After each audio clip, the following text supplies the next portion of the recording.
자, 좀 쉬셨죠? 이번 시간에는 지난 시간에 이어서 신석기 시대 사람들의 생활 모습과 관련되는 자료들에 대해서 살펴보기로 하겠습니다. 이번 시간에는 지난 시간에 신석기 시대 농경과 어로, 채집과 관련된 그런 자료에 대해 가지고 살펴봤는데, 이번 시간에는 주로 이제 사냥, 그리고 후에 신석기시대의 사후관념과 관련된 무덤, 또 생활 모습과 관련된 취락, 주거, 그리고 상징, 제사, 의례 이런 여러 가지 중요한 내용에 대해 가지고 공부하도록 하겠습니다. 신석기 시대의 사냥 활동은 구석기 시대에 이어서 계속해서 이루어졌는데, 생업의 비중을 좀 보면은, 뭐, 구석기 시대보다는 사냥 활동이 좀 줄어들었다고 얘기할 수 있겠죠. 그러나, 여전히 사냥 활동이 생계 수단으로서 중요하게 여겨졌던 그런 시대다. 이렇게 이제 얘기할 수 있습니다. 우리가 알다시피 이 구석기 시대는 주먹도끼를 비롯해서 대체로 큰 동물들을 이렇게 사냥하는 데 필요한 이, 이 돌도구들을 많이 만들어 사용을 했죠. 그런 반면에 신석기 시대에 들어오면은 이 사냥 도구들이 이 크기도 작아지고 좀 더 정교하게 이렇게 만들어지는 그런 특징을 보이죠.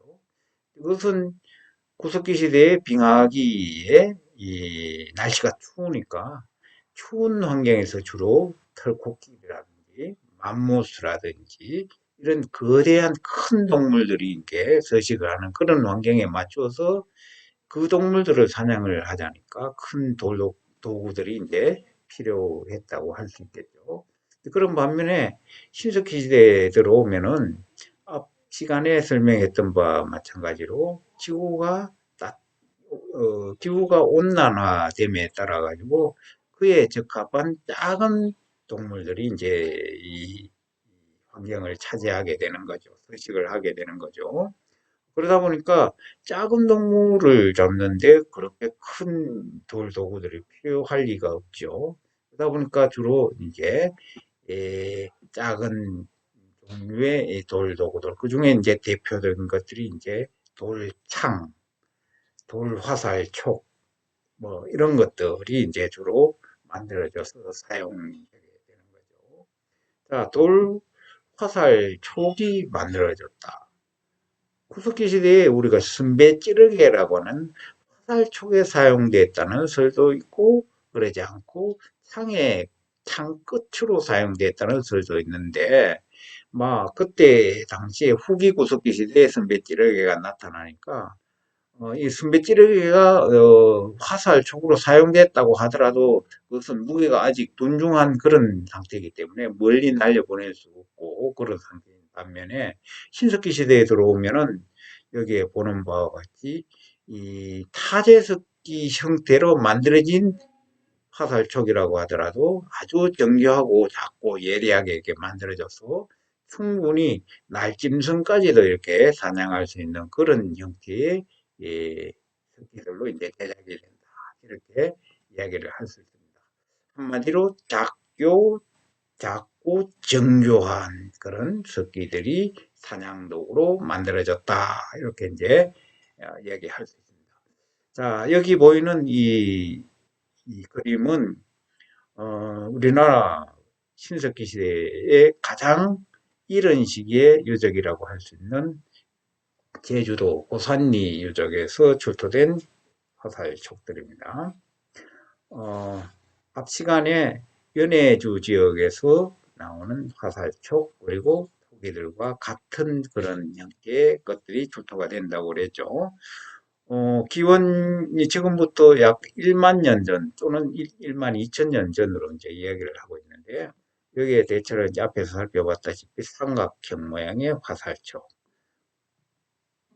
아랫부분 기부가 오목한 형태의 화살촉, 가장자리 부분이 톱날 모양으로 이렇게 되어 있는 화살촉.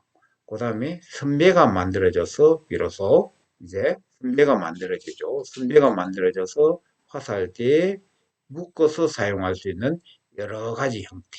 그리고 미늘이 만들어져서 사용할 수 있는 화살촉. 여러 가지 형태의 화살촉들이 함유적에서 이렇게 집중적으로 이제 출소되고 있어요. 그래서 토기와 함께 이 사냥도구들이 신석기 시대 초기에는 초창기 조기에는 많은 비중을 차지하기 때문에 구석기 시대의 생활 모습에 이어서 여전히 사냥이 중요한 생계 수단으로 자리 잡았다 이렇게 이야기를 할 수 있습니다.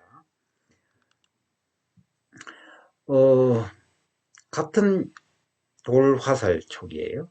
앞에 것들은 고산리에서 출토된 것은 전부 다 잔손질에 의해 가지고 우리가 신석기세 후기 종말기에 좀돌날 습기 형태의 그런 가공 방법, 간접대기에 의해서 습기가 만들어진 반면에 이제는 화살촉을 돌을 깨뜨려서 만들고 난 다음에 표면을 숫돌을 가지고 매끈하게 갈아서 아주 예리한 그런 화살촉으로 이제 만든 그런 돌 화살촉이에요. 자, 끝이 평평한 것, 끝이 선배가 만들어진 것, 기부가 사다리꼴 모양으로 오목하게 들어간 거, 뭐 이런 형태는 앞에 봤던 작살에서도 이제 나타나게 보여죠, 그죠? 자, 이런 여러 가지 다양한 형태의 이제 화살촉들이 이제 만들어지는데 역시 화살대의 끝부분을 갈라가지고 가운데 부분에 끼워서 이제 결박하는 거 그런 구조로 이제 만들어져 있는 것들이 이 시대의 공통적인 특징이다. 구석기 시대에 비해 가지고 폭은 너비는 좁아지고 길이가 길어져서 갸름한 형태로 만들어진다. 다시 말해가지고 발사를 했을 때 화살촉이 관통력이 증대에 대해서 깊숙이 바뀔 수 있었다. 작지만 깊숙이 바뀌어서. 그러니까 구석기 시대에 비해 가지고 훨씬 더 화살촉으로서의 기능이 발달된 그런 형태를 보여준다. 이렇게 이제 보면 되겠어요. 자, 이 화살촉에 대해 가지고 신석기 시대에 그러면은 사냥만 했을까요? 아니면은 이것을 사람에 겨누어 가지고 사람을 살상하는 도구, 다시 말해가지고 무기로 사용이 됐을까요? 나 아직까지 신석기 시대에는 전쟁이라든지 집단 간의 갈등을 무기를 통해 가지고 제압하는 그런 형태의 사회 발전 단계는 아니기 때문에 전부 다 주로 사냥 활동에 사용했던 사냥 도구다. 이렇게 이제 보는 것이 이제 맞겠죠. 화살촉이라고 해서 또 작살로 사용되지 않으리라는 법은 없죠. 그래서 이제 일부 강가라든지 이런 데서 출토되는 그런 이 화살촉 형태들은 사냥도구 이외에 물고기 잡이에도 일부 이제 사용은 될 수 있었다. 이렇게 보면 될 것 같아요. 자, 앞에 봤던 이 소위 이 작살촉하고 거의 뭐 형태가 비슷하고 해서 작살촉으로도 사용이 됐을 가능성이 높은 그런 화살촉들이에요. 여기에 보다시피 이제 편마음 계통으로 만든 삼각형 모양의 화살촉. 앞에 봤던 작살촉하고 똑같은 형이죠. 뭐 작살촉으로도 사용이 됐겠죠. 그리고 여기에 보이는 이 유물들은 흑요석으로 만든 화살촉 또는 작살촉, 사다리꼴 모양, 만입된 형태, 삼각형 형태, 작살촉하고 거의 똑같은 그런 형태로 이제 만들어진 크기가 이제 크고 작고 이런 차이가 있는 거죠. 자, 그리고 아주 예리하게 이 소위 가장자리 부분을 톱날 모양으로 이렇게 만든 그런 정교한 흑요석재 화살촉들도 이렇게 이제 만들어지는 거죠. 이런 것들은 관통이 됐을 때 쉽게 빠지지 않는 그런 효과를 이제 지니는 그런 뛰어난 효력을 가진 그런 화살촉이다. 이렇게 이제 보면 될 것 같습니다. 자, 제주도 고산리 유적에서 출토된 화살촉을 이제 복원한 그림인데요. 이렇게 보다시피 화살대로 사용했던 흰우대 이런 것들을 가운데 부분을 세로로 갈라서 선배 부분을 끼워서 나무로 노끈으로 묶어서 사용하는 그런 형태의 이제 화살촉 이렇게 보면 됩니다. 자, 이것은 창이에요. 창끝. 이것도 역시 앞에 봤던 화살촉과 함께 제주 고산리 유적에서 다량으로 이렇게 출토된 역시 연해주에서 출토된 것과 마찬가지고 또 바다 건너 일본 조몽시대 이런 시기에 출토되는 것과 이제 같습니다.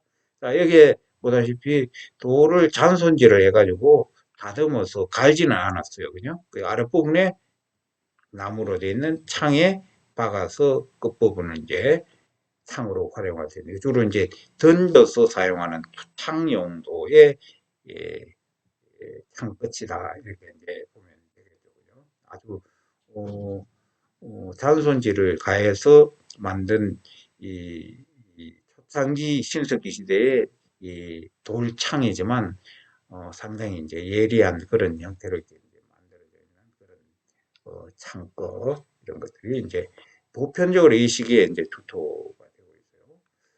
어, 이보다 시기가 약간 늦은 시기, 진주, 남강땡, 대팽리 발굴을 통해서 나온 그런 창 종류들인데요. 이것은 이 저장 구덩이를 이렇게 파고, 7, 8점의 이제 창을 가지런히 이렇게 해서 이제 넣어줘서 이제 저장하고 있는, 보관하고 있는 그런 형태죠. 여기 이것을 하나하나 꺼내서, 어, 자루를 묶어서 이제 실제로 사용할 수 있게 이제 그렇게 만들어져서 비축하고 있는 그런 창이다. 이렇게 이제 보면 되겠죠. 이것은 주거지 내부에 이렇게 구덩이를 파고 이렇게 저장을 하고 있는 그런 형태입니다.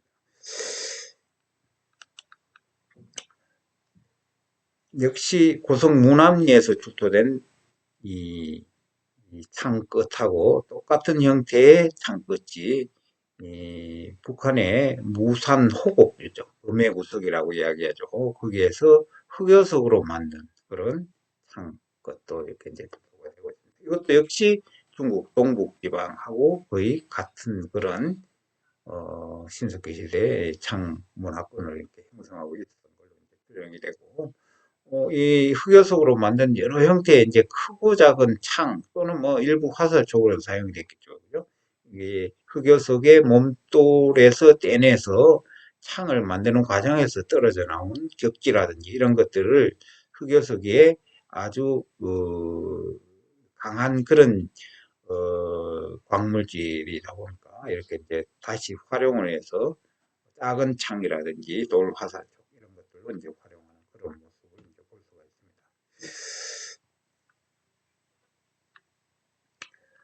있습니다. 여러분들 지금 이거 보고 있는 이 뼈들은 무슨 뼈 같아요? 뭐 그림 보고는 잘 모르겠죠. 저도 잘 모르겠으니까. 그러나 이 뼈는 부산 동삼동 유적에서 출토된 호랑이 뼈예요. 호랑이 뼈. 호랑이 뼈. 자, 호랑이는 지금은 뭐 백두산 호랑이 흔히 이제 이야기를 하고 시베리아 호랑이 많이 이야기를 하지만 신석기 시대 이때 당시에는 아마 호랑이가 한반도 전역에 이렇게 서식을 하고 있었던 걸로 이제 추정이 돼요. 자, 그러니까 이 동삼동은 부산의 바다 끝이 우리 한반도 제일 남쪽의 끝부분에 남해안 바닷가에 형성되어 있는 유적인데 거기에 이제 호랑이 뼈가 이제 출토가 됐어요. 이 호랑이 뼈가 그때 당시 신석기 때 사람들이 생활했던 태충유적에서 포기들이라든지 다른 조개 껍데기라든지 물고기 뼈라든지 이런 게 같이 함께 나왔기 때문에 아마 신석기 시대 사람들이 호랑이도 사냥을 해서 식료로 어, 활용을 했다. 이런 걸 우리가 이제 알 수가 있는 거죠. 아마 호랑이를 사냥하려고 그러면은 혼자서 사냥하기는 어려울 테고 아마 공동의 이 노력으로 이렇게 사냥을 해서 이렇게 식료로 했던 그런 걸로 이제 예, 추정을 할 수가 있겠죠. 근데 호랑이는 사실은 호랑이 고기를 뭐 그때 당시에 식료를 했겠죠. 그리고 그보다도 또 중요한 게 이제 호랑이 피, 호랑이 가죽 이것들은 이제 다시 활용을 해서 옷감이라든지 여러 가지 고급 생활용품으로 이렇게 활용을 할 수 있었던 그런 동물이니까 호랑이도 사냥을 했다. 이렇게 이제 볼 수가 있습니다.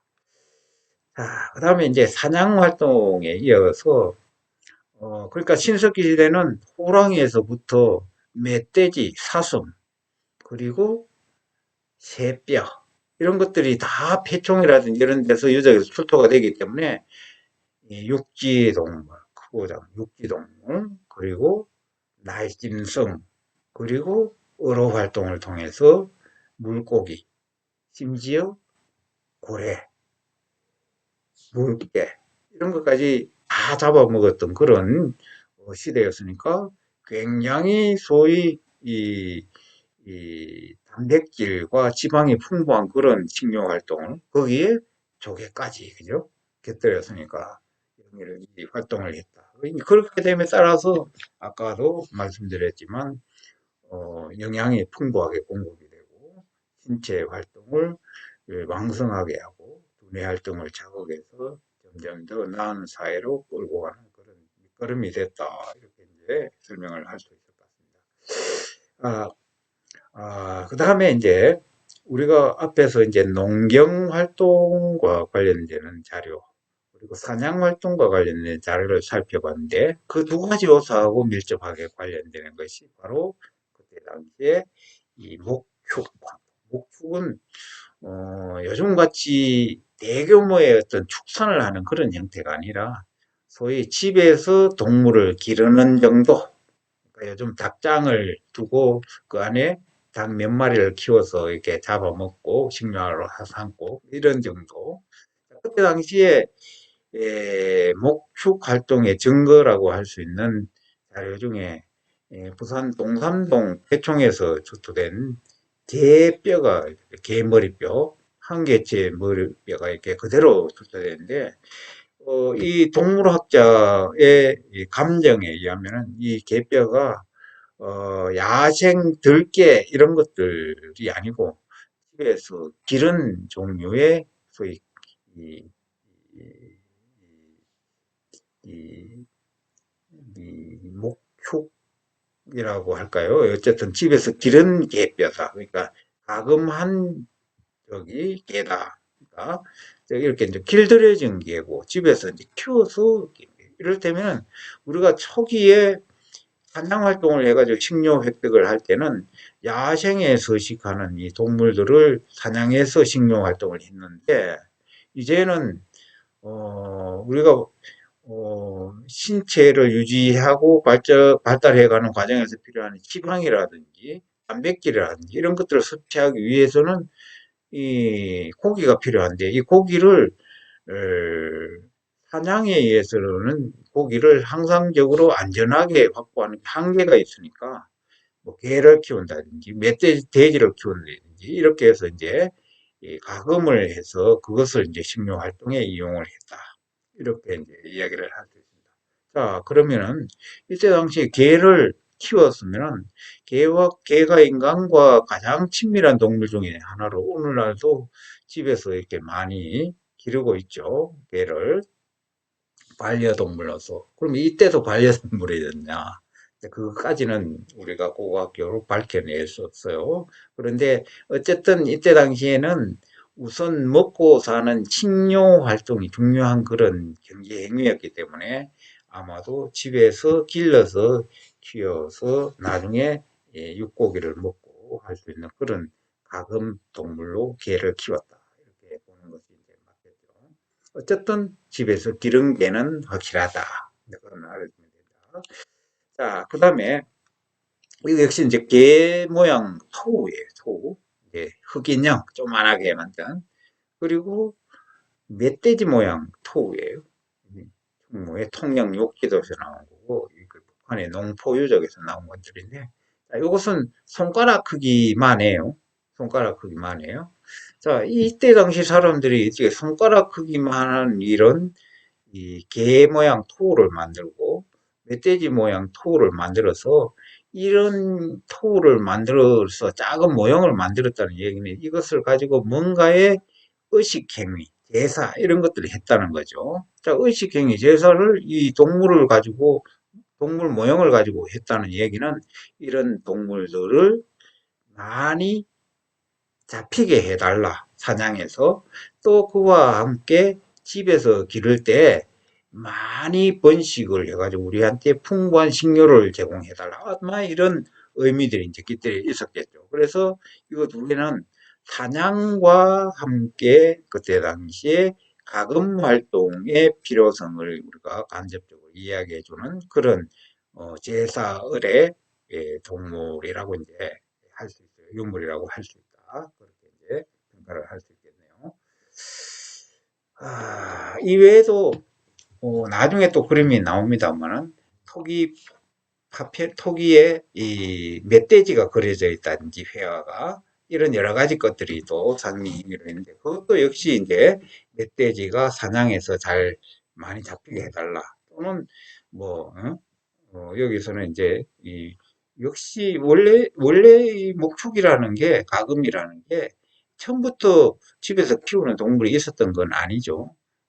야생에서 포획된 그런 동물을 가져와서 집에다 산채로 이렇게 집에서 묶어두거나 가두어둔 상황에서 인간과 친밀하게 되고 또 그것을 이제 비축을 해줘서 나중에 다시 잡아먹고 되는 그런 과정에서 차츰차츰 인간과 함께 이제 적응을 하는 과정에서 집동물화돼 가축화 되어 가는 거죠. 그래서 처음에는 야생에서 자라는 그런 동물들을 이제 집에 가져와서 키우게 되는 그런 과정을 거치니까 이런 유물들은 그런 어떤 과정을 보여주는 거다. 그렇게 이제 설명을 할 수 있어요.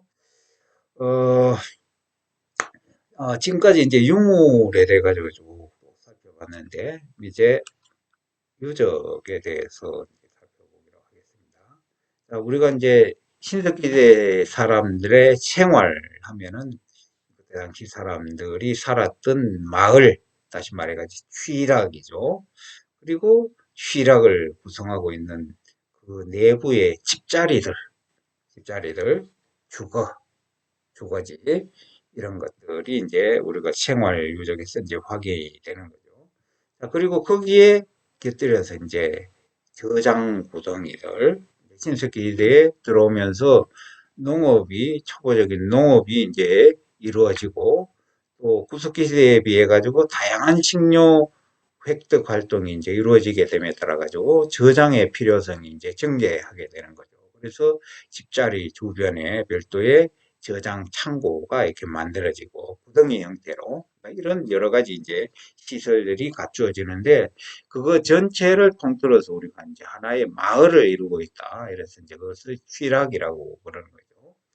자, 여기에 이제 보이는 그림들이 이제 신석기 시대의 취락 유적을 발굴한 몇 개의 유적을 예로 든 건데, 이때 당시에 이제 마을 취락을 구성하고 있는 이 취락에 여러 입지 조건이 있어요. 대체로 신석기 시대의 초기, 전기 이런 시기에는 취락들이 마을이 주로 해안가라든지 강가 이런 데 주로 이제 입지를 하게 되는 거죠. 이것은 그때 당시 사람들이 환경에 적응하는 그런 과정을 보여주는 건데, 에, 여러 가지 이제 생계 수단 속에서 이제 어로 활동 또는 채집 활동, 바다의 채집 활동은 주로 조개죠. 이런 거에 이제 유리한 그런 곳에 자리를 잡고 생활을 했다. 그리고 물이 있어야 되니까 물가, 거기에 이제 주로 마을을 이루고 살던 거에서 차츰 나트막한 언덕으로 이렇게 올라가는 그러니까 앞에 것은 평지 취락이라고 이제 할 수 있을 것이고 해안 강가 취락 그리고 두 번째 것은 어, 구릉성 취락, 그러니까 약간 높은 고지대 취락이라고 할 수 있죠. 이것은 왜 신석기 시대에 이런 시기에는 강가나 바닷가에 주로 살다가 나중에 구릉, 야트막한 구릉으로 올라가는가. 그 변화의 계기는 아마도 농경이 시작이 되면서 먹을거리가 농사에서 이루어지고 하다 보니까 고태여 강가나 해안가가 아니더라도 이렇게 이 밤농사 이런 것들을 하기에 유리한 야트막은 구름으로 이렇게 올라가게 된 계기가 아닌가 이렇게 이제 생각이 되는 거죠. 그리고 이때 마을을 보면은 여기에 보다시피 쭉 이어서 일정한 간격으로 집자리들이 쭉 이어서 이렇게 열을 지어서 이렇게 이제 한 열을 돌아가고 지금 발굴 중에 있었습니다. 그 다음에 아래쪽에 또 한 열이 좀 일정 정도 이제 규칙적으로 배열되는 그런 마을 집자리 형태를 이제 보이고 있고 또 아래쪽에 여기도 보면은 약 20여 기 이상의 집자리들이 쭉 이어져 있는데 가운데 여기는 또 공지가 있어요. 공지. 요거 한 채만 들고 공지. 아무 집자리가 없어요. 아무 시설이 없어요. 이것은 이제 이거 전체가 마을을 이루고 있으면서 이 마을의 중심에 해당되는 곳이로 여기에는 마을 사람들이 집회를 하거나 의식을 하거나 이런 광장으로서 기능했던 그런 공간이다. 이렇게 이제 보면 되겠죠.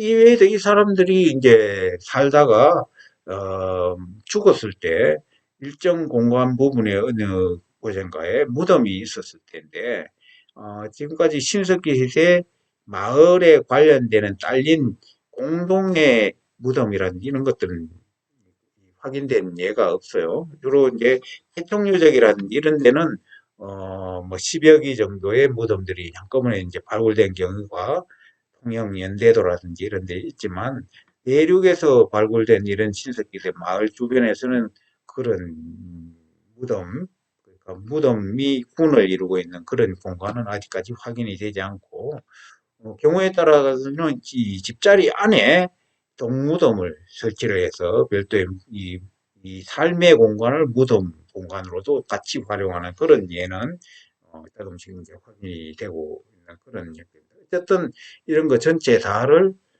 우리가 취락, 신석시대 취락 마을 이렇게 이제 이야기를 할 수 있어요. 취락을 구성하는 집자리의 숫자는 대체로 막 수기, 대체로 뭐 서너 기, 다섯 기 이런 거에서부터 시작해 많게는 한 20채, 최근에 조사된 데로 하면 30채 정도까지 이렇게 예전에 서울의 암사동 유적 이런 것들을 확실하게 점령 발굴하면 그 이상이 될 수도 있겠죠. 그런 이제 대규모 마을들도 일정 정도 이제 신석기 시대 중후기로 가면서 생겨난다. 이렇게 이제 볼 수가 있어요.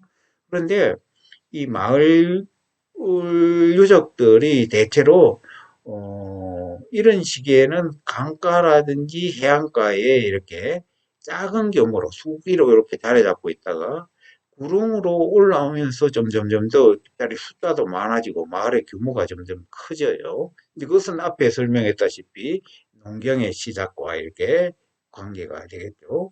마을이 커진다는 이야기는 그만큼 마을 구성원들을 부양할 수 있는 식료가 그만큼 많이 늘어났다는 이야기하고도 똑같은 거죠.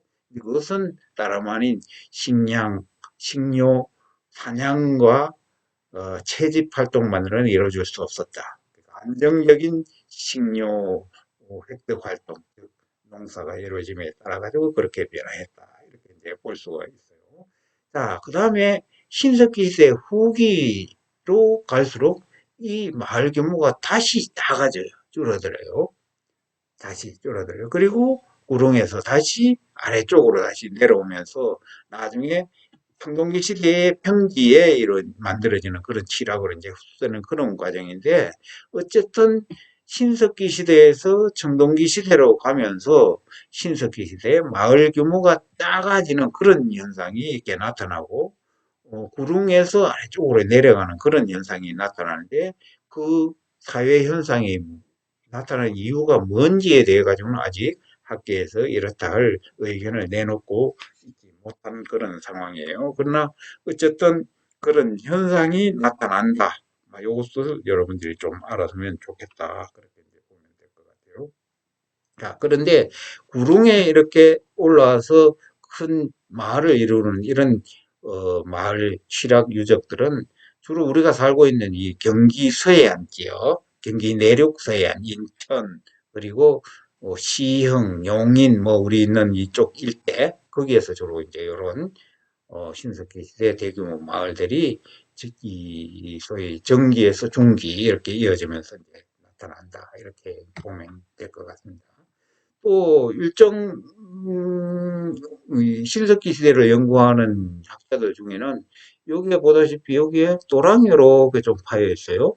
또랑이 파여 있고 여기에 열을 지어서 일정 정도 이렇게 같은 간격으로 집자리들이 쭉 같이 이렇게 이어져서 이것이 구릉의 윗부분에서 경사면 아래쪽으로 보면서 위에 은절이 이렇게 배치되어 있기 때문에 이때 당시에 구릉 위에 올라와 있는 이 마을에서 바깥을 조망을 하거나 아니면 방어를 하는 그런 이게 이제 관호시설 또는 그런 방어시설 이렇게 해서 신석기 시대에 아마 집단 간의 갈등 또는 전쟁이 있었지 않겠느냐 이런 사회 현상을 추정하는 그런 연구자들도 있습니다만은 거기까지는 아직 신석기 시대 관련 자료가 좀 부족하다 이렇게 이제 보면 될 것 같아요.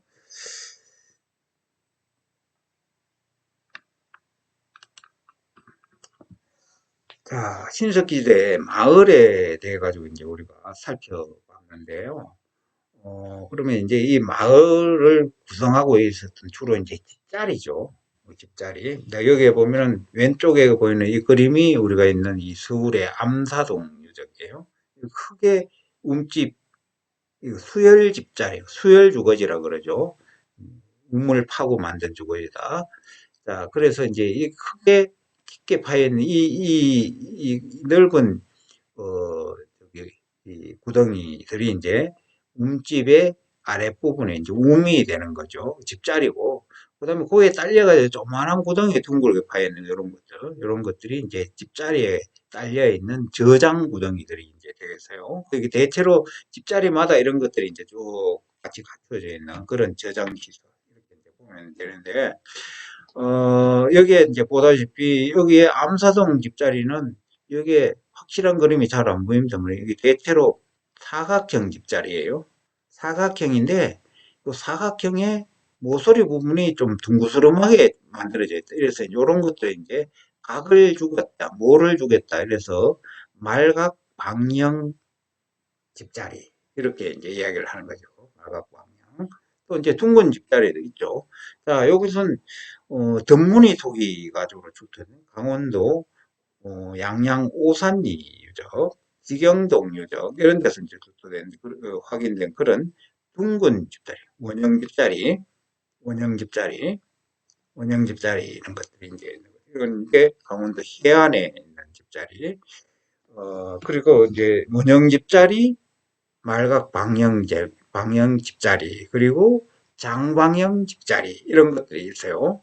장방형 집자리. 대체로 원형 집자리가 이런 시기, 방형 집자리가 좀 늦은 시기, 그리고 나중에 장방형 집자리가 늦은 시기. 대체로 그런 현상이 변화가 일어나는데 반드시 그렇진 않아요. 지역에 따라 가지고 유적에 따라 좀 다른데 대체로 주거지의 크기가 시대가 내려가면서 점점 대형화된다. 그러다 보니까 집자리가 길고 긴 네모꼴로 이렇게 바뀌어 나간다.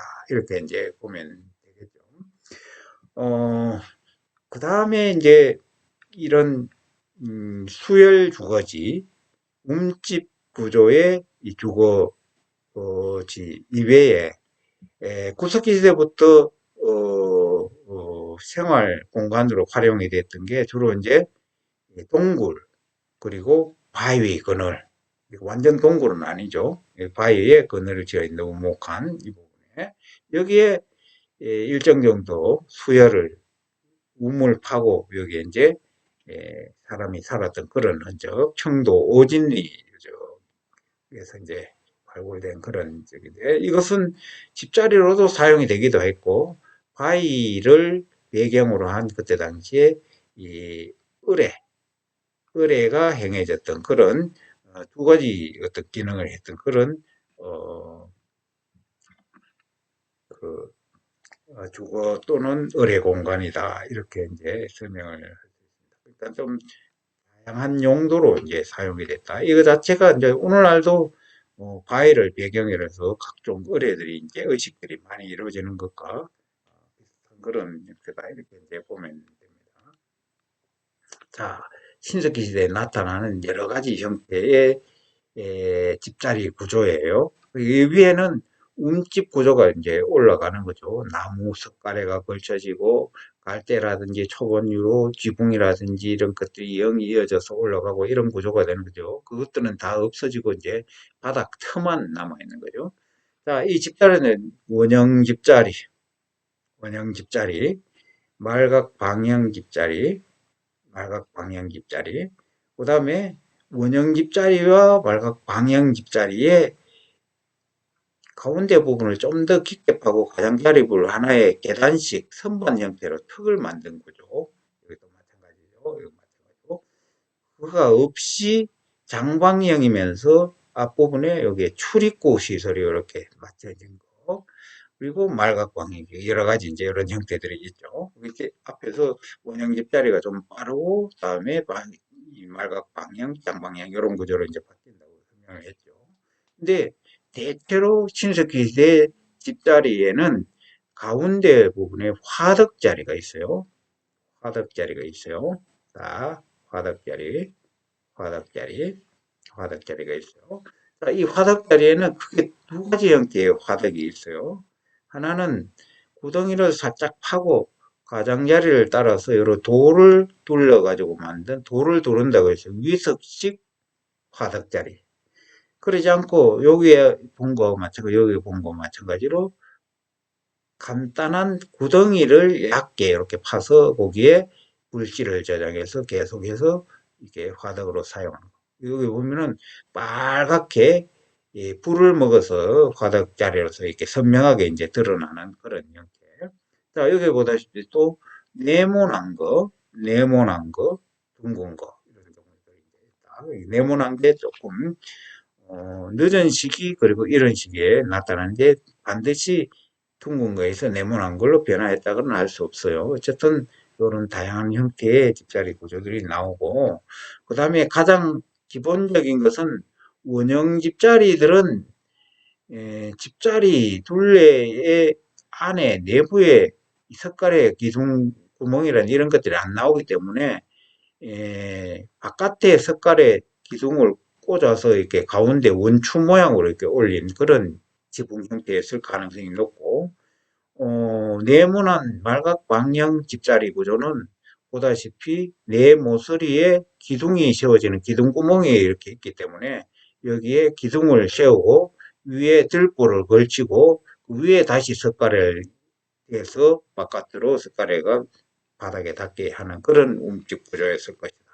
그리고 이런 구조들은 출입 시설이 있는 구조, 네모난 구조, 그리고 선반 시설이 있는 구조 이런 형태의 이제 집다리들이 나온다. 뭐 움집 집자리 자체가 구석기 시대는 아직까지 확인된 바가 없기 때문에 이거 자체가 우리가 주거 생활을 하는데 획기적인 변화였다. 이렇게 이제 이야기를 할 수가 있어요.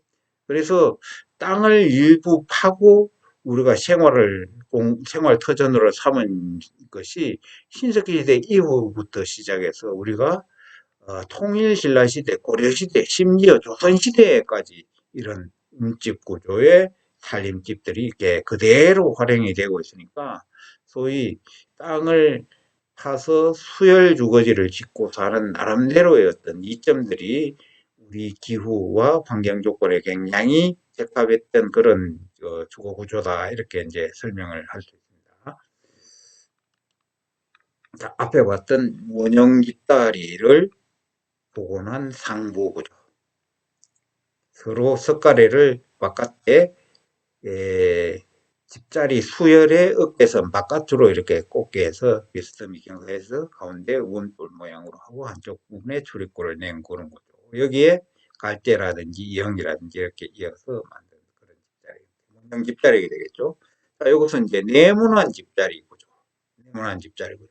여기에 사각형의 기둥이 세워지니까 사각형의 기둥을 세우고 기둥에 사각을 따라 가지고 들보가 이렇게 엮어지고 거기에 들보에 기대서 바깥으로 이거와 마찬가지로 석가래를 찍는 거죠. 원형 집자리 이런 형태도 원형 집자리이면서 기둥구멍 흔적이 있는 것은 이런 식으로 이제 복원이 되는 거죠. 이것은 일본 유적에서 복원이 된 거고, 이것은 우리가 살고 있는 서울의 암사동 유적에서 발굴된 결과를 가지고 복원한 그림이 되는 거죠.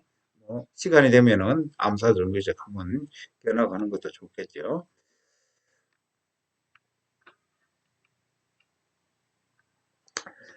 자, 그 다음에 우리가 앞 시간에 우리가 폐총에 돼가지고 나름대로 개괄적인 설명을 했는데 보다시피 여기 이제 사진이 이 흑백이라 가지고 여러분들 잘 보일지 모르겠는데 이게 전형적인 폐총의 퇴적 양상이에요. 여기 하얗게 보이는 이런 것들이 전부 조개 껍데기예요. 이 조개 껍데기들 사이사이에 들어가 있고. 이 중에 제일 많은 비율을 차지하는 게 약 한 85%, 90%가 굴 껍데기예요, 굴 껍데기. 지금도 남해안에 가면은 뭐 통영굴 유명하듯이 신석기시대는 남해안 지역의 폐총에서는 굴들이 거의 뭐 90% 정도를 차지하는 그런 부분인데요. 자, 이 폐청 요적이 어떻게 형성이 되는가? 이게 이제 장기간에 걸쳐가지고, 이 사람들이 살았던 공간은 이 위쪽이 되겠죠, 그냥? 위쪽에서 조개를 잡아먹고, 까먹고, 아래쪽으로 계속 이제 버리게 되면은 여기에 이제 경사면을 따라 퇴적이 되는 거죠.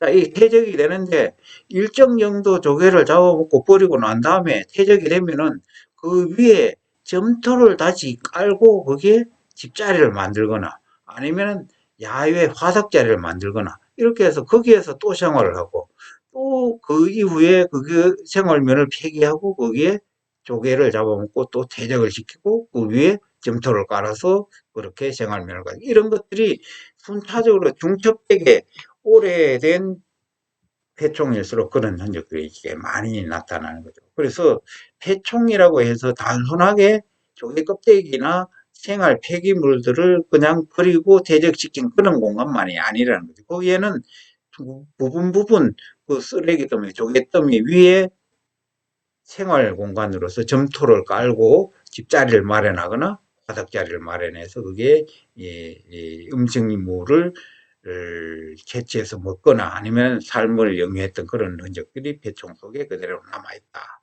이렇게 이제 보면 돼요. 자, 그 다음에 폐총 유적 주변에서는 여기 이제 그때 당시 사람들이 화덕으로 사용했던 이게 돌을 깔아서 불을 지폈던 그런 화덕자리들이 야외 화덕이죠. 야외 노지 이런 것들이 여러 단위들이 뭐 많이 이렇게 확인이 되고 있어요. 그것은 뭐해? 조개를 잡아서 여기에서 구워서 버려 먹고 했던 야외 공동 취사 활동했던 그런 화덕자리라고 이제 할 수 있겠죠. 해총 유적에서는 거의 대부분 이런 것들이 이제 야외 노지로 이제 확인이 되고 있다 이렇게 이제 보면 되겠습니다.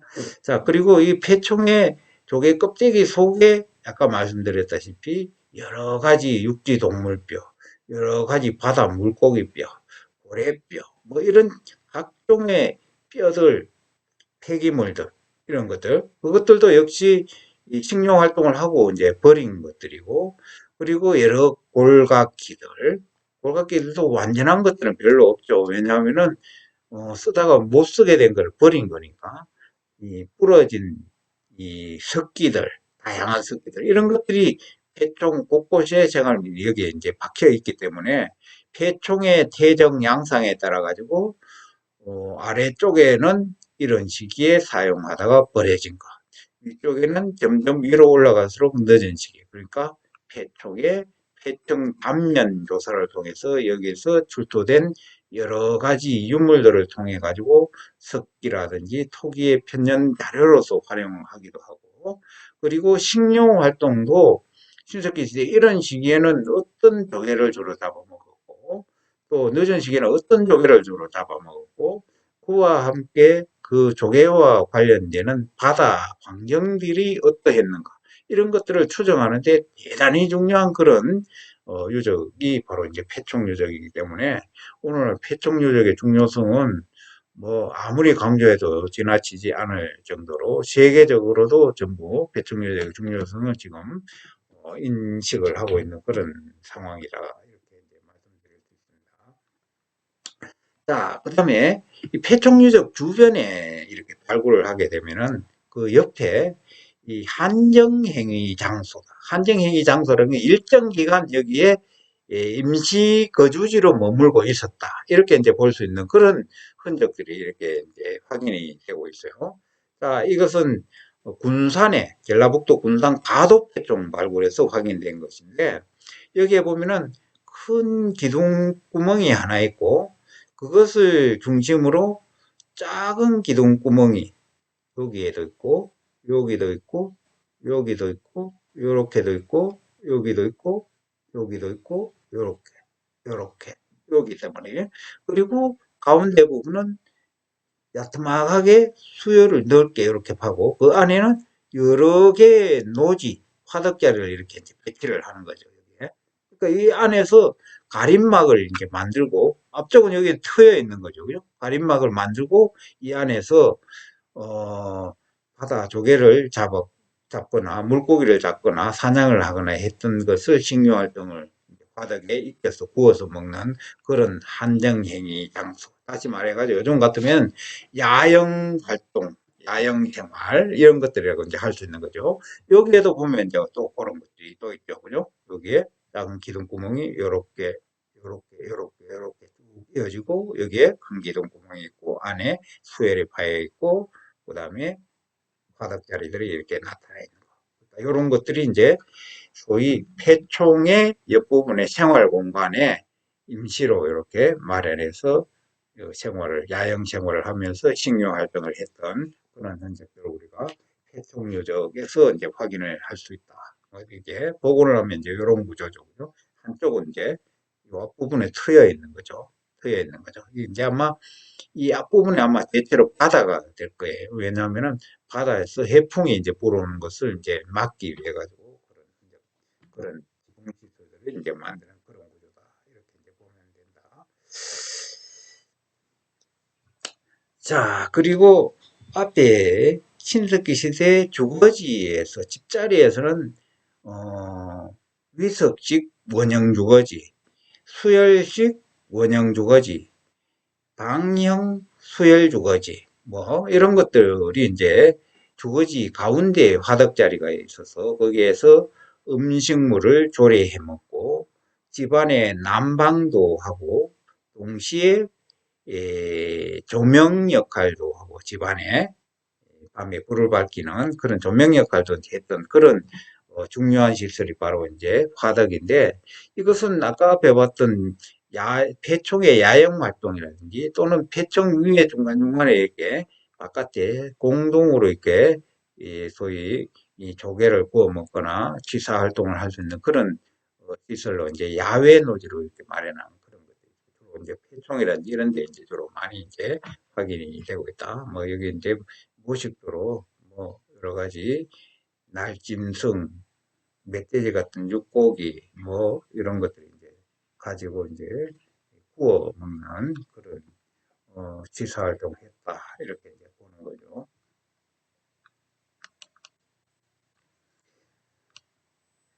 자, 그러면은 이제 신석기 시대에 각 주제별로 생활과 관련되는 대강의 내용을 우리가 이제 살펴봤어요. 그런데 이제 우리가 구석기 시대와 신석기 시대를 구분하는 가장 큰 고고학적 특징이 바로 뭐냐 하면은 석기가 타제석기에서 붉은 마제석기로 변화했다. 그 다음에 구석기 시대는 사용되지 않던 토기를 비로소 신석기 시대에 들어와서 사용을 했다. 이런 큰 현상을 가지고 이제 구석기 시대와 신석기 시대를 구분하는 기준으로 삼죠. 또 세계 신석기 흐름에서 보면은 신석기 시대에 비로소 농경 활동을 통해서 정착 마을을 이루고 있어. 정주 생활을 했다. 구석기 시대는 이동 생활을 했지만 정주 생활을 했다. 그것이 바로 신석기 혁명이라고 할 수 있는 농경에 의해서 그런 변화가 일어났다. 이런 이야기들을 하고 있는데 우리나라에서는 뭐니 뭐니 해도 후석기 시대와 신석기 시대를 구분하는 가장 큰 기준이 바로 이제 토기의 출현과 사용 여부라고 이제 할 수 있어요. 세계적으로 보면 최근에 일본의 조몽 시대, 또 터키라든지 이런 중국 뭐 이런 지역에서 종말기 구석기 시대 1만 2천 년 전 우리가 흔히 이전 그 시기에 타제석기, 후기구석기에 좀돌날석기, 단석기가 이것들하고 일부 부분적으로 마연한 석기 그리고 원시적인 초기 토기들이 같이 나오기 때문에 이 토기의 발생이 신석기 시대의 구분 기준이 아니라 후기, 구석기, 종말기까지 거슬러 올라갈 수 있다.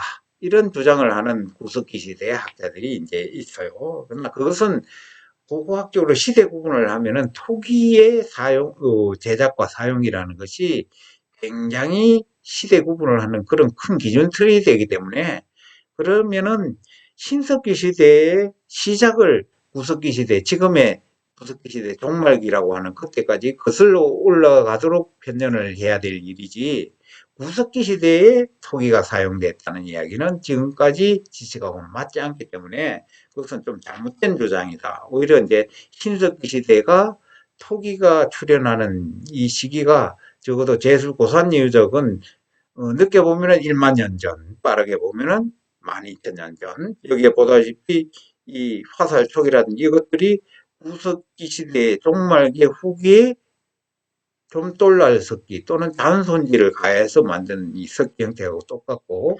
식물지 여기에 이 홈이 이렇게 이 지렁이 기어가듯이 되어 있는 이 부분이 이 토기를 만들 때 보강제로 식물을 섞어가지고 요즘도 밤에 흑벽돌을 쌓으면 지푸라기를 썰어서 넣듯이 여기에 이 집어넣어서 같이 이 토기를 만들어서 굽게 되면은 식물질은 타서 흔적만 이렇게 남는 이것들이 이제 소위 연해주 이런 지역에서 종말기 구석기 이런 타제석기 종류들하고 같이 나온다는 거죠. 그래서 1만 2천 년 전까지 이제 올려볼 수 있다. 아마 조만간 우리 신석기 시대 시작이 1만 2천 년 정도 전으로 이렇게 확정 있는 그런 설이 나타나리라고 이제 생각이 돼요. 어쨌든 지금까지는 뭐 대체로 그래도 1만 2천 년에서 1만 년, 뭐 그 사이에 신석기 시대가 시작됐다. 이렇게 이제 보는 거죠. 제주 고산리 유적에서 이제 확인된 우리나라에서 가장 빠른 신석기 시대의 토기다. 자, 이 토기는 기본적으로 덤무늬 토기, 덤무늬 토기. 자, 우리가 신석기 시대 토기 하면은 흔히 전부 일반적으로 빗살무늬 토기 이야기하는데 빗살무늬의 토기는 신석기 시대 전형적인 빗살무늬 토기 형태일 뿐이지 신석기 시대는 굉장히 다양한 형태와 모양을 가진 토기들이 많이 사용이 됐어요. 그리고 바닥이 빗살무늬 토기는 뾰족한 첨저 바닥인데 여기 보다시피 굽이 있는 청동기 시대 무문토기와 비슷한 납작굽 바닥, 납작바닥에 이게 토기들이 먼저 만들어졌다는 거죠. 납작바닥. 그래서 대체로 여기에 아가리 부분에 여기에 점토 띠를 붙여가 덧무늬 토기가 아가리 부분에 있는 이런 토기면서 바닥이 납작하고 아가리가 넓은 바리 모양 토기. 이것들이 이제 우리나라 최고 오래된 그런 고산리식 토기라고 이제 이야기를 하는 거죠. 자, 이런 토기들 하고 그다음에 이 문양이 하나도 없이 형태는 이런 형태인데 문양은 하나도 없고 표면을 빨갛게 갈아서 만든 붉은 간토기 이런 것들이 이미 신석기 시대 초창기 이런 시기에 조기 전기에 이렇게 나타나는 거죠. 요거와 형태와 똑같은 형태나 똑같은데 거의 형태도 같고 만드는 방법도 똑같은 그런 토기가 이 강원도 동해안 지역의 신석기 시대 전기 이 고성 무남리 유적이라든지 양양 오산리 유적이라든지 이런 유적의 하층에서 두둔되기도 하고 있어서 이미 이 신석기 조기, 초창기 조기, 이런 시기에는 전형적인 빗살무늬 토기 이전에 거의 문양이 없는 무문양 토기, 그리고 아가리만 이렇게 덧띠를 붙여서 장식한 덧띠 토기, 이런 것들이 이제 가장 이런 식의 토기로 나타난다. 이렇게 보면 된다. 자, 이것도 오산리에서 출토된 앞에 봤던 이 납작바닥에 아가리가 넓은 이런 바리 모양 토기. 옆에 보다시피 매끈하게 갈아서 마연한 흔적들이 보인다. 자, 이것은 꾹꾹 눌러서 찍어서 삼각 문양의 문양 구획을 해서 문양을 장식한 이런 소위 아빈문 토기라고 하죠. 아빈. 찍어서 만든 토기. 찍어서. 그래서 아빈문 토기 이런 것들이 이제 이런 시기에 나타납니다. 대체로 아가리 부분에만 이렇게 이제 장식되는 게 이 시기에 이런 시기의 특징이다. 신석기 시대 중기, 중기에 주로 유행했던 전형적인 빗살무늬 토기는 토기 겉면에 심을한 거에서 바닥에 문양이 없어지고 중간 부분에 없어지고 마지막에 가장 늦은 시기에 아가리 부분에 남는 반면에 여기에 이런 식의 토기는 거꾸로 아가리 부분에만 이렇게 문양이 장식되는 그런 특징이다. 이렇게 보면 된다. 자, 그리고 이제 신석시대 정기, 조기 이런 식이 이 덧무늬 토기가 되죠. 소위 이런 형태의 토기를 오산리식 토기라고 그래요. 바리 모양의 앞에 봤던 바리하고는 똑같죠. 아직도 납작바닥이에요. 옆으로 덧지를 붙여가지고 장식을 하고 아가리 부분에 비급 모양으로 부분 장식하거나 안 하거나 이런 것들도 이제 동해안 지역을 중심으로 이제 출토가 되고 있다. 자, 이와 함께 항아리 모양, 호가 되는 호, 목이 있고 호가 아가리가 있다. 그리고 몸통 부분에 아가리 아래쪽에 이 바닥 부분까지 삼각 문양, 문양으로 평방향으로 점토를 두 줄씩 돌려가지고 문양 구획을 하고 그 안에 이제 삼각형 문양을 이렇게 집어넣어서 덧지를 붙여가지고 문양 장식을 한 거. 여기는 마찬가지고요. 자, 그런 덧지 토기들이 이제 오산지 토기의 특징이고 납작바닥의 특징이고 항아리 모양의 호형 토기, 발형 토기가 이제 특징이다. 이렇게 이제 보면 된다. 자, 이 덧지 토기는 남해안 지역에서도 이제 많이 출토가 되고 있어요. 남해안 지역에 주로 폐촉 유적에서 자, 이것은 바닥 부분에까지 이렇게 장식이 문양 장식이 되어 있어요. 덧지 문양으로 바리 모양 토기인데 역시 삼각형 모양의 덧지를 발라 덧붙여서 문양 장식을 한 건데 이제 통영 연대도에서 이제 출토된 건데 바닥에 문양 장식을 했으니까 이것은 실생활에 사용하는 게 아니라 어떤 이 바닥 부분도 뭔가 장식 효과를 낼 수 있는 그런 톡이라고 보면은 어떤 대사 의뢰라든지 이런 특수 용도로 사용될 가능성도 있다. 이렇게 볼 수가 있다고요. 자, 그 다음에 부산 동삼동에서 주소된 이 전형적인 또 남해안식의 이런 덧무늬 톡인데 이제 이 아랫부분에 몸통 아랫부분에 문양 장식이 안 가해져요. 그리고 윗부분이 여전히 삼각형 모양의 덧띠를 발라서 장식을 하고 여기는 점토띠를 둘러서 여기 강목 문양이라고 해요. 꼭꼭꼭 눌려서 요와 마찬가지로 이렇게 장식한 그런 형태.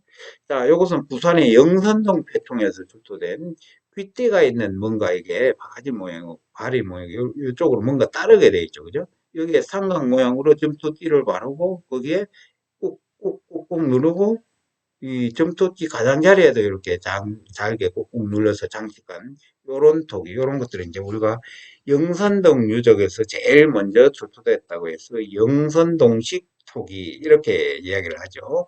이 영선동식 토기는 신석기 정기의 대표적인 토기인데 영선동 유적뿐만 아니라 동삼동 폐청, 뭐 아까 봤던 통영 연대도, 욕지도 폐청 이런 남해안 일대에 관광이 같이 출토가 되고 있다. 이렇게 보면 된다고요. 자, 이것은 울산의 시남리 유적에서 나온 바리 모양 토기대역지. 이것도 바닥에는 없는데 윗부분에는 덧무늬가 이렇게 있고 여기에 이 몸통과 바닥 부분이 각이지는 이런 형태가 이제 특징인데 요 토기 형태를 이제 우리가 유적 이름을 따서 시남리식 토기 이렇게 이름을 붙여요. 어쨌든 그런 세세한 것까지는 여러분들 알 필요가 없겠지만 어쨌든 이렇게 이제 다양한 형태의 토기들이 덤무늬 토기 형태로 각 지역에서 이렇게 신석기 이런 시기에 많이 만들어져서 사용이 됐다 이렇게 이제 이해를 하면 될 것 같습니다. 이제 이 신석기 시대에 들어오면은 이제 토기가 일상생활 용기로서 보편적으로 이렇게 사용이 되는데, 그때 당시에 신석기 시대의 이 환경에 따라 가지고, 지역에 따라 가지고, 몇 개의 지역으로 이렇게 토기의 특징들이 이제 지역적인 특징을 나타내면서 확인이 되고 있어요. 그게 보면 서북지방 토기, 동북지방 토기, 중서부 지방 토기, 그리고 남해안 지방 토기. 최근에는 금강유역 일대 뭐 중부 내륙 토기 뭐 이렇게 해가지고 대체로 5개 토기를 이렇게 이제 구분을 하는데 대체로 동북지방 토기들은 여기에 보다시피 밑에 바닥이 납작한 바닥이 많고 바리 모양 토기들이 많아요. 그리고 토기 크기가 그다지 크지 않다. 중부지방이나 남부지방에 비해 가지고. 자, 그 다음에 서북지방 토기들은 여기는 바리 모양 토기가 많은 반면에 여기는 항아리 모양 토기들이 많아요. 항아리 모양 토기들이. 자, 여기 항아리, 항아리. 그리고 역시 이 동북지방에 비해 가지고 항아리니까 동북지방보다는 토기가 좀 더 크고 이런 토기들이 이제 주로 이 동북지방의 특징이다. 이렇게 이제 보면 되겠고, 그 다음에 이 소위 최근에 많이 발굴된 동해안 지방에서 주로 이런 시기에 나타나는 소위 오산리식 토기라고 하는 그 토기들이 대체로 동북지방의 토기 계통의 영향을 이제 받고 해서 이제 만들어진 그런 형태라고 이제 볼 수가 있는 거죠. 왜냐하면 납작 바닥들이 이렇게 이제 만들어지는 그런 토기들이 대부분이기 때문에. 자, 그 다음에 우리가 이제 흔히 신석기대 하면은 대표적으로 핏살무늬 토기 이야기를 하는데 이 핏살무늬 토기는 우리가 살고 있는 이 중서부 지방의 대체로 특징적인 그런 토기들이죠. 자, 뾰족한 바닥에 바리 모양 토기의 팽이 형태죠. 그죠? 그 바리 모양 토기의 표면에는 빗살 무늬가 있는 전형적인 이 토기들이 중서부 지방에 예, 나타나서 이게 나중에는 이 전국 각지로 이렇게 확산되는 가장 분포 범위가 넓은 그런 이 형식이었다. 이렇게 이제 볼 수가 있다. 자, 그 다음에 이 중서부 지방의 빗살무늬 토기 영향, 그리고 동해안 지방, 동북지방 빗살무늬 토기 영향을 받아가지고 조금 늦은 시기에 나타나는 그런, 그러니까 이를테면은 중서부 또는 동해안, 동북지방의 정기에 나타나는 그런 토기는 그보다 한참 뒤에 남해안 지역에서 이렇게 주로 나타나요. 그게 이제 문화 지체 현상이 이제 왜냐하면 문화가 아래 위에서 이제 점차로 아래쪽으로 이렇게 내려왔을 테니까 그죠. 자, 여기에 보면은 전형적인 이 빗살무늬 토기에서 남해안 지역의 부산 동삼동이라는 이런 토기들을 보면은 토기의 높이에 비해 가지고 아가리 부분이 넓어져요. 같은 발인데 같은 빗살무늬 토기인데도 그리고 여기에는 대체로 덤무늬 토기다 신석기 경기에서 중기 쭉 이어지는 그런 배총 유적들이 이제 대부분 유적들에서 이런 토기들이 이제 주로 많이 이제 만들어지고 있는 그런 지역적인 특징을 이제 보이고 있는 그런 것들을 우리가 고고학적으로 이제 확인을 할 수가 있어요. 자, 이것은 이때 당시에는 이 토기의 형태가 지역적으로 다르게 나타나는 것이 이 그때 당시에 어떤 어, 집단이 달랐다는 그런 이야기보다는 대체로 이제 문화 양상이 조금의 약간의 지역적인 차이가 있었다. 이렇게 이제 보면 될 것 같아요. 자, 대체로 내가 설명했던 그런 내용들을 실물 자료로 이제 쭉 제시를 해놨어요. 참고로 이제 보면 될 것 같습니다. 서북지방의 항아리 모양, 토기. 그리고 여기에 이 신문대에 있는 이 토기, 이 문양이 이 핏살무늬 토기에 들어가지만 바닥이 납작하면서 이게 소위 이 기하학적인 네문 토기, 번개무늬 토기. 뭐 이렇게 이 항아리, 이 손잡이가 달리고 항아리 모양 있고 분발이가 있고 이런 것들이 이제 서북지방 토기에 나타날 그런 특징이고 윗부분이 이제 서북지방, 아랫부분이 아까 봤더니 납작바닥에 바리 모양이 많고, 항아리 모양이 좀 있고, 물론 이제, 예, 바리 모양도 있죠. 여기에 보이는 이런, 빗살무늬 토기들은 이제, 소위, 이 태화된 그런 빗살무늬 토기, 문양이 좀 조잡하고, 이런 것들이 있고요. 예, 동북지방에 나타나는, 소위, 바리 모양의 납작바닥, 소형 토기들, 이런 것들. 네문토기, 비쌀문토기, 장식이 되는 이런 토기, 손잡이에 달려있는 동북지방계통. 자, 서북지방계통이 아까 봤던 네문토기라고 그러니 원수대유적이라고 하는 뭐 이런 식의 이런 문양들이 있다. 토기 형태가 있다. 이런 것들을 사진상으로 확인만 하기 바랍니다.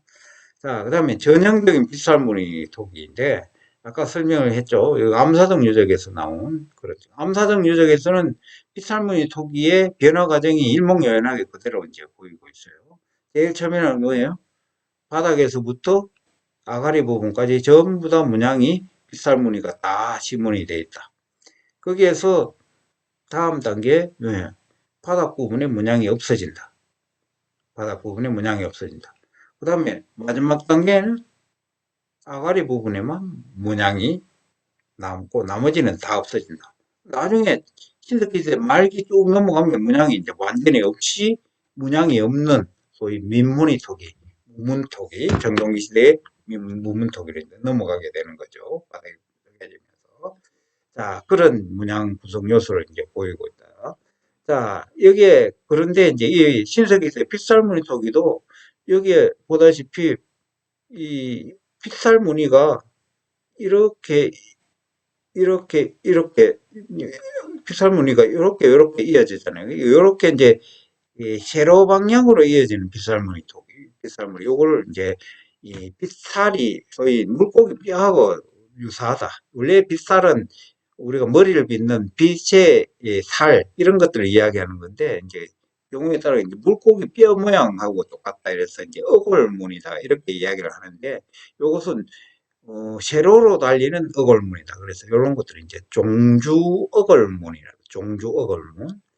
그런 반면에 여기가 보다시피 이렇게 옆으로 이렇게 계속 달리는 거. 옆으로 갈리는 거. 횡주 어걸문. 종주 어걸문 계통, 횡주 어걸문 계통. 물론 이제 횡주 어걸문과 종주 어걸문이 복합되는 경우도 있죠. 그죠? 이런 문양 구성 형태를 이제 보인다. 이렇게 이제 보면 되고. 또 한 가지는 이 신석기 시대에 이때만 해도 토기가 굉장히 귀할 때였어요. 그래서 토기가 깨지거나 이러면은 그게 수리공이에요. 양쪽에 깨진 부분에 구멍을 뚫어가지고 여기에 끈으로 묶어가지고 토기를 사용하는 여기도 마찬가지로 구멍 두 개가 항상 두 개의 구멍이 이제 쌍으로 이렇게 뚫려 있는 수리 구멍들이 이제 나타난다고요. 자, 그리고 여기에는 피스탈무늬와 함께 이제 점열무늬 아까 앞에 고산리 유적에서 봤던 오산리 유적에서 봤던 아빈문 계통의 점열 문양대가 이렇게 같이 복합되는 그런 문양 구성을 보이는 것입니다. 뭐, 빗살무늬 톡이라고 하면은 뭐 그냥 빗살, 종주, 어글, 횡령 그런 단순한 형태가 있지만 복합되어 있는 그런 형태들도 있다. 그렇게 이제 보면 된다.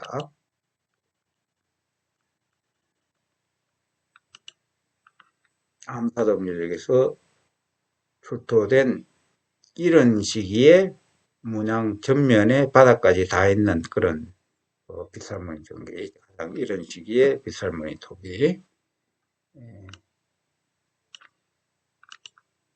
자 집탄리 유적에 평양 근처에 있는 집탄리 유적에서 출토된 전기의 빗살무늬 톱 여기는 빗살무늬인데 대체로 여기 단사선으로 빗살무늬가 이제 있는 게 전형적인 빗살무늬 톱인데 여기는 아빈문 계통에 꾹꾹꾹꾹 눌러가지고 자 이것이 소위 이제 아빈문이 소위 빗살무늬보다 좀 더 이런 식의 나타나니까 빗살무늬 토기 중에서도 이제 이런 식의 문양 요소가 채용되어 있는 그런 형태라고 이제 할 수가 있죠. 자, 전형적인 앞에 봤던 이런 식이 빗살무늬 토기의 다양한 형태, 문양 구성 형태, 아랫문이 들어가 있다. 그죠? 수리 구멍들도 있다. 그죠? 자, 빗살무늬 토기가 바닥이 왜 뾰족할까요? 이것은 소위 이 전형적인 빗살무늬 토기를 사용했던 이 한반도 중서부 지역 한강 유역을 중심으로 해서 그 일대는 전부 강가에 주로 모래흙 바닥을 중심으로 이렇게 희락을 이루고 집자리를 만들어서 사용했기 때문에 그 집자리 바닥에 이만큼 이렇게 토기 형태로 파고 거기에 토기를 박아서 이렇게 이제 세워서 이제 사용했던 그런 기능상의 문제 때문에 이제 이렇게 바닥이 뾰족하다 이렇게 볼 수가 있는 거죠. 그 다음에 이제 신석기 시대를 지나서 청동기 시대로 오면은 대체로 이제 구릉으로 취락이 올라가고 이러면서 대체로 뾰족 바닥이 사용되지 않고 이제 납작 바닥이 이제 사용되는 그런 느낌도 이제 뭐 밀접하게 이제 관련이 있다. 그렇게 이제 보면 된다. 평양 지경동 유적에서 출토된 전기에 이게 이제 횡주 오걸문 또는 횡주 오걸문과 소위 이 단사선문 이런 것들이 이제 지역에 따라 다양한 형태로 이제 보이는 그런 특징입니다. 자, 횡주 오걸문은 암사동 유기 예외든지 한반도 남부지방이 중서부지방은 잘 출토가 안 돼요. 주로 서북한 지역이라든지 북한 지역이 주로 출토되는 그런 토기 문양이다. 이렇게 보면 된다. 자, 이 토기는 지금 엄청나게 큰, 지금 요즘 김치똑 이상으로 이렇게 커요. 높이가 거의 1m 막 이상 정도 되는, 이제 이 토기가 점점 이렇게 빗살무늬 토기라고 하더라도 커진다는 이야기는 뭐예요?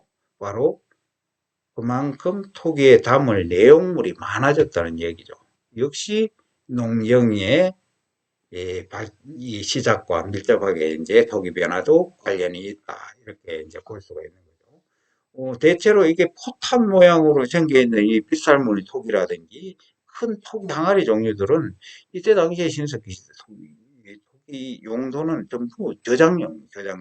그리고 동북지방 주로 중심으로 보이는 조그마한 이 바리 이런 것들은 주로 이제 뭐 식기라든지 조리 용기 이런 것들은 이제 사용이 됐겠죠. 자, 영동 지역의 동해안 지역에 아까 앞에 설명했던 그런 물론 앞에 토기의 지역적인 특징을 제가 설명을 드렸지만 이것을 지금까지 신석기 시대 토기 전체를 한 테이블에 놓고 이렇게 비교를 해가지고 한 그런 거니까 이 엄밀하게 이야기하면 신석기 시대 전기만 따로 하고 중기 따로 하고 후기 따로 하고 이렇게 시대별로 따로 했을 때 어떤 현상이 나타나는지를 이제 보는 게 중요한데 이제 그런 게 아직 자료가 좀 부족하니까 전체를 봤을 때 이제 신석기 시대 이 동해안 지역의 영동 지역에는 여기에 보이는 것은 소위 오산이식 토기라고 이야기하는 거하고 일부 제주 고산리 유적에서 나온 토기하고 연결되는 조기, 경기 아주 이런 식의 토기니까 이것들이 다른 한강유역에서 나오는 신석기 시대 경기 후기 거하고는 같이 비교하면 안 되는 거죠. 그러나 어쨌든 전기에서부터 전체로 보면 이런 시기에 동해안 지역에 이런 덤무늬 토기 또는 고산이식 토기에 유사한 그런 토기들 그리고 아비문 토기로 표면을 아주 재미나게 이제 장식한 그런 뭐라 그럴까요 이게 항아리인데 이 입이 좁은 이런 항아리 종류들 이런 것들도 이쪽 지역을 중심으로 이제 나타나고 있다. 예. 앞에 왔던 남해안 지역에 출토되는 영선동식 토기, 동삼동 이렇게 출토되는 그런 건방이죠. 자, 오른쪽에 보이는 요것은 소위 겹아가리 토기래요. 토기 아가리 부분에 띠를 하나 더 붙여가지고 이중의 아가리를 만들었다 그래서 겹아가리 토기라고 그러는데 이것은 이 전형적으로 이 소위 청동기 시대에 이런 토기들이 주로 나타나는데 아직도 이제 이 핏살무늬 토기 전통이 그대로 남아 있어서 이런 겨바가리 문양이 없는 이런 토기들이 이제 나타나는 이것이 이제 소위 김해의 수가리 패토기라고 하는 폐총유적에서 주로 이제 제일 먼저 발굴이 돼서 확인이 됐다. 그래서 이 토기 형태를 이제 수가리식 토기다. 이렇게 이제 이름을 붙이고 있어요. 이것은 흰석기의 제일 늦은 시기. 문양이 없어졌죠, 이제. 점점. 자, 동삼동에서 주도된 전형들. 이건 동삼동의 신석시대 경기지만 이것은 중부 지역에서 전형적인 빗살무늬 토기, 경기의 이 바닥까지 빗살무늬가 다 있는 그런 토기지만 동삼동 유적은 이 문화 지체가 중부 지역보다 좀 일어나서 조금 더 늦은 시기에 전기 토기들이 나타난다. 이렇게 이제 보면 되죠. 다 마찬가지로. 동삼동 지역의 특징은 토기 아가리 부분에 상당히 넓은 부분에 다섯 여섯 단 정도의 이렇게 단사선문을 이렇게 꾹꾹꾹꾹 눌러 찍어 압인문 눌러 찍고 그 다음에 여기에 이제 빗살무늬를 횡주 어걸문으로 이렇게 빗살무늬를 토기를 장식하는 이런 토기가 이제 동삼동 지역에 특징적으로 나타난다. 이런 토기를 동삼동식 토기 뭐 이렇게도 이제 이야기를 하는 그런 사람도 있다. 자, 그 다음에 요것은 아까 이야기했던 우리 금강유역을 중심으로 해서 충북 내륙 지역에서 주로 출토되는 그물무늬 토기 형태죠. 요것은 눌러서 이렇게 그물무늬를 찍어서 만든 압인문 토기죠. 압인문 토기도 신석시대 경기에 이렇게 나타나는 그런 특징이니까 요 토기는 기본적으로 이제 금강유역 일대에서만 확인되고 그 주변에서 잘 확인이 안 된다. 그래서 또 금강식 토기 이렇게 이제 명명하기도 한다. 그렇게 보면 되죠. 자, 그다음에 이제 빗살무늬 토기의 문양 형태가 문양이 있긴 하지만 아래 부분은 없고 이제 점점 사라지죠. 아가리 부분에 단사선문 또는 압인문 이런 것들도 있긴 한데 흐릿하게 이렇게 찍히고 종주 어걸문도 이렇게 시문하다가 이렇게 말은 듯 이렇게 자꾸 태화돼가는 이런 형태들이 이제 점점 나타난다는 거죠. 점점 뭐가 된다? 빗살무늬 토기가 태화돼서 후기로 갈수록 태화돼 나간다. 그렇게 보면 되는 거죠.